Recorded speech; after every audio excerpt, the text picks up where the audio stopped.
Pillar number 3, Endogamy and the control of marriage and mating. The framers of the American caste system took steps early in its founding to keep the castes separate and to seal off the bloodlines of those assigned to the upper rung.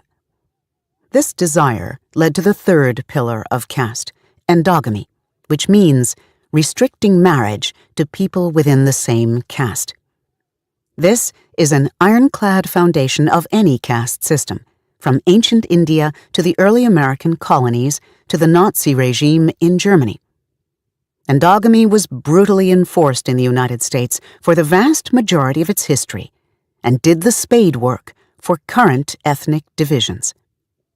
Endogamy enforces caste boundaries by forbidding marriage outside of one's group and going so far as to prohibit sexual relations, or even the appearance of romantic interest across caste lines.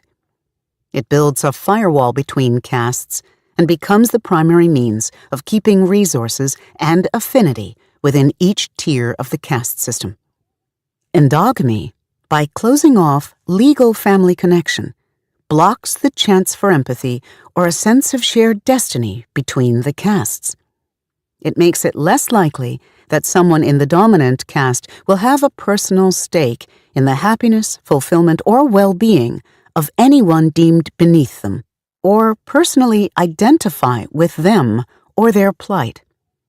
Endogamy, in fact, makes it more likely that those in the dominant caste will see those deemed beneath them as not only less than human, but as an enemy, as not of their kind, and as a threat that must be held in check at all costs.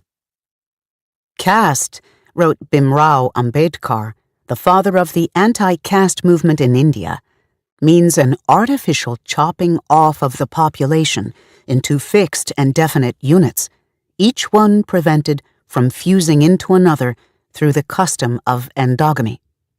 Thus, in showing how endogamy is maintained, he added, we shall practically have proved the genesis and also the mechanism of caste. Before there was a United States of America, there was endogamy, said to be ordained by God.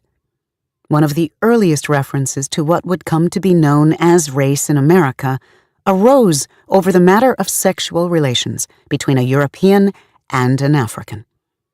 In 1630, the Virginia General Assembly sentenced Hugh Davis to a public whipping for having abused himself to the dishonor of God and the shame of Christians by defiling his body in lying with a Negro.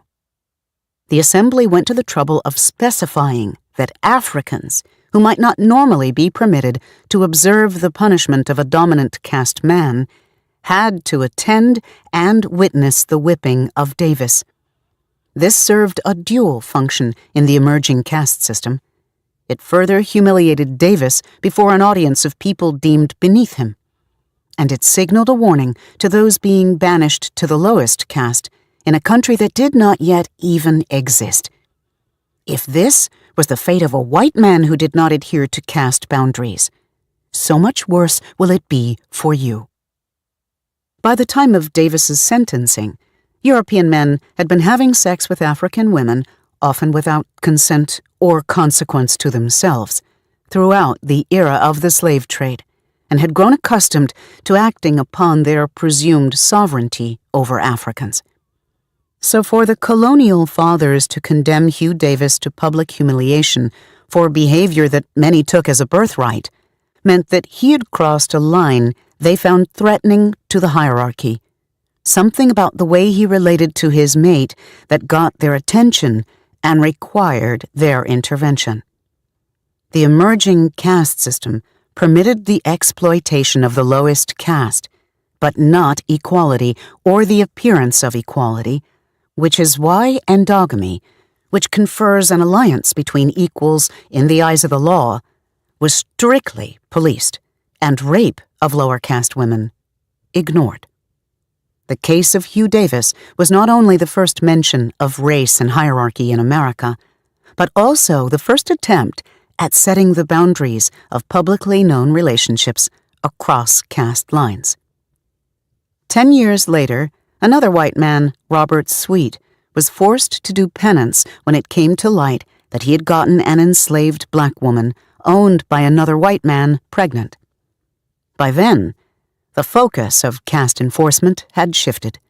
In that case, it was the pregnant woman who was whipped, a sign of her degraded caste status despite a medical condition that would have protected her in most civilized nations.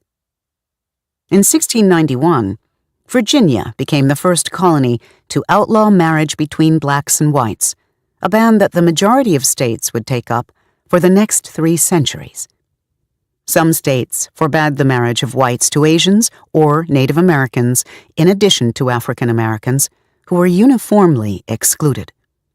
While there was never a single nationwide ban on intermarriage, despite several attempts to enact one, 41 of the 50 states passed laws making intermarriage a crime punishable by fines of up to $5,000 and up to 10 years in prison.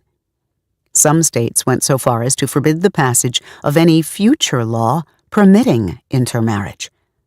Outside of the law, particularly in the South, African Americans faced penalty of death for even the appearance of breaching this pillar of caste.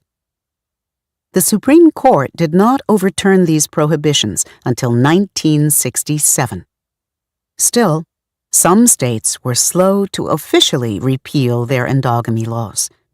Alabama, the last state to do so, did not throw out its law against intermarriage until the year 2000.